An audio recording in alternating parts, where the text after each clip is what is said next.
What was it like when you found out he committed suicide? I'm the type that like it takes a while for it to kick in, and like in the beginning, because you have to kind of be strong for everybody else. It just felt like just the knife was stabbed through my heart. And it was like being twisted. I didn't believe it at first. I think I was very in denial. Um, I've been burning, yes, I've been burning. Such a burden, this flame on my chest. No insurance to pay for the damage. Yeah, I've been burning up since you left. I've been smoking he was a very happy individual. No matter how stressed he was always just smiling. He would make like the funniest jokes. Like it was not that funny, but just because he thought it was funny, and I don't know, like it made him laugh, it made everyone else laugh. Has a very genuine personality, and he always puts others before him. So very selfless, I would say. I looked up to him. He was definitely my role model. He always taught us to always finish strong and finish what you started.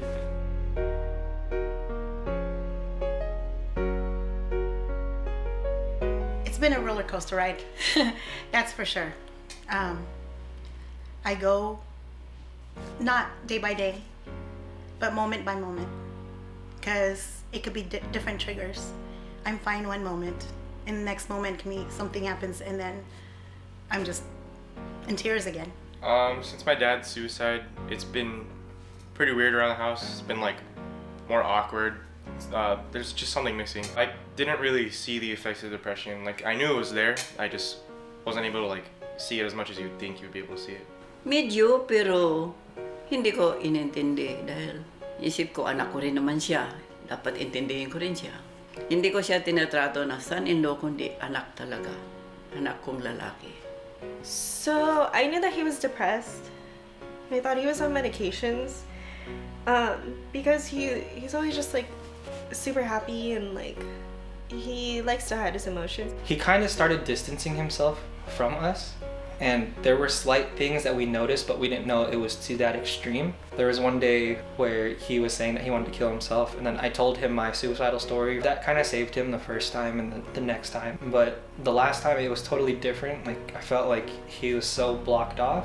Seeing him in that state where he's just so vulnerable and it almost seems helpless is heartbreaking. I just felt trapped. Like there was no way to like escape from the situation. I couldn't help him. I was there, but yet he was in denial, and he refused to help, even with me being there. So there was nothing I could say to make him get the help. I felt guilt also because I saved him before and I couldn't save him again. And that's like one of the things that I don't think I'll ever get over, that I feel like I could have been there for him more. But now the way I look at it is he's here for us in the ways that we couldn't be for him. Oh, tell me, are you free enough to come fly back? Give you my forgiveness, and I'll forget your past. No one to turn to. Yeah, you messed up that. Wish we could dance again just for a day. One, I would say thank you for the life that you've given me.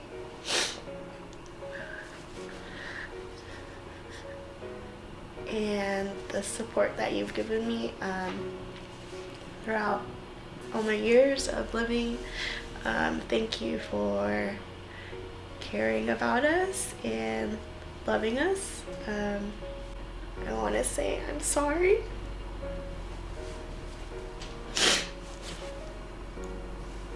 But I wasn't able to save you. I think I'd ask more of a question more than say anything. One of my biggest things is like if he's proud of me. I'm gonna cry. But yeah, that's like the biggest thing. If I just got to see him one more time, that's probably the one thing that I would say to him. I love you. Talk to me. Talk to someone. You're not alone. We're all here for you. Oh, it's not funny how the time goes by. Mom's all by herself. Her tears won't dry. You reached the limit. Why weren't we enough? And why can't this fire ignite back the love? I've been burning. Yes, I've been burning. Such a burden. This flame on my chest. No insurance to pay for the damage. Yeah, I've been burning up since you left. From when he passed away, I got into like a really bad depression also. I tried like getting over it and stuff, but you know, I'm still in the process of getting over it. I just feel like I need to grieve, but I can't. But everyone's doing their part to help me out, just so I can help them out too. Be heard. Listen. Don't take anyone or anything for granted. Value the time that you have with your loved ones. And just like I said, just to know that you're not alone. You've got your family, your friends. Even if you think they're not there, they are there. But like I said, even if you think they're not, you've got God. And that's all you need. Spend time with your family, cherish moments that you have with them already, because you don't know how long that might last. How can I encourage someone to get help? There's not only, like I said, family or friends that are there for you. There's the professionals. You know, if you can't go, if you don't want to go discuss this with a health professional, talk to someone at church. Because I think, like, especially what happened to us, I've always believed in God, but I think it brought me closer to God. My faith has become stronger.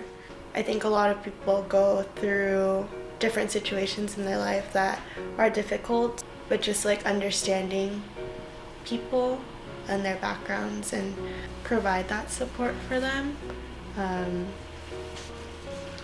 Yeah, I guess just being a better listener for others. Because it all comes down to that. And with this whole thing, I learned that all I needed to do was trust God. I felt down, like really down before, and it was really hard for me to get up. But I just kept telling myself that there's family that cares about you. Like, I would just think of all the positives, but just, you know, you do have people out there. Even if you feel like they don't care, there's a lot of people that do. It may be hard right now, but things will get better. It just takes time. You don't know how many people you've impacted until you're gone. And like, we didn't realize that Dad touched so many people. Like, for the viewing and stuff, we were expecting people, but not that many people.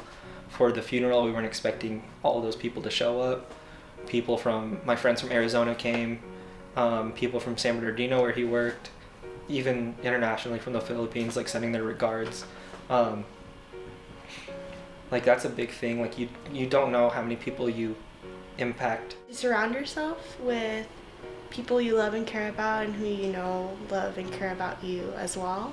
Take a step back and like think of the things that you're grateful for, because that'll keep you going, I think, knowing that you have all of these things to still live for.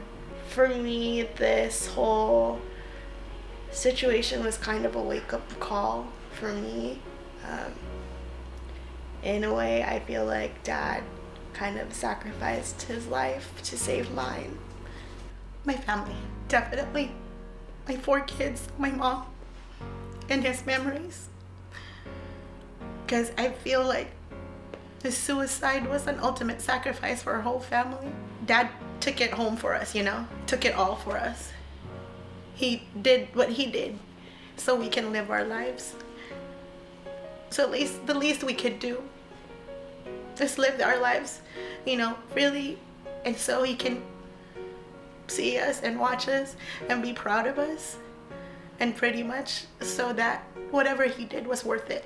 Nabubuhay ako para sa aking mga anak, mga apos, mga nagmamahal sa akin, mga kaibigan na nagmamahal sa akin.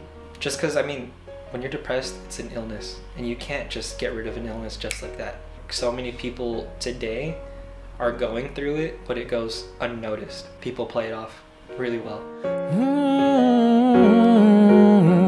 I've been burning since you left.